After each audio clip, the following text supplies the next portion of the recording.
Ito ang Palakpakin Lake. Isa ito sa 7 lakes ng San Pablo City. Dito natin makikita ang pinakamasasarap na hipon at saka tilapia sa San Pablo. Yes ma'am, talagang masasarap po ngayon po. Hinahanap-hanap po yun ng mga Oo, bisita totoo, dito. totoo. Ito rin yung livelihood ng mga World famous yung ginataan. Yes.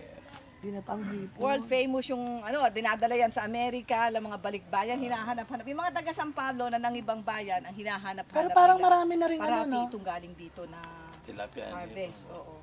Pero yung mga fisher folks natin dito pa rin nakatira sa may paligid ng Palakpakin Lake.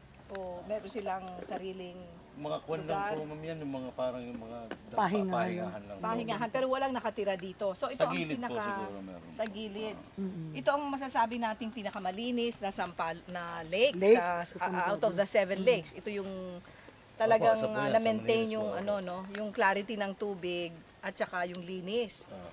So yung Wala itong treatment. walang treatment Wala. na nilalagay. Wala. Oh, natural pa At saka mas talaga. masarap yung isda. Pag talagang tinikman mo, iba ang lasa. Iba po, compare po sa ibang lake. Kasi talagang, Oo, iba yung palakpakin. Pag sinabing palakpakin, masarap. kahit sa palengke po, kinukuha mga tindera, palakpak, galing palakpakin. yung tilapia. Pumapalakpak sila. Mga palakpak. Pumapalakpak pag ano. O sige, di pasyal mo kami sa ano. Hindi, pumapalakpak. Oo, pumapalakpak yung mga fish. Pumapalakpak ang mga isda. Mga tilapia, gumagano. Kakakain Siguro na sa tayo ng natural lunch. resources na Titignan naman natin ang Sampaloc Lake. Doon natin titikman din doon. Sa susunod nating punta dito tayo kakain. Pero tikman natin din ang sa Sampaloc Lake. Kaya lang sinabi na ni Kuya mas masarap daw dito. Kaya tikman natin, pupunta tayo sa Sampaloc Lake. Okay. Actually, pinakamarami natin fish.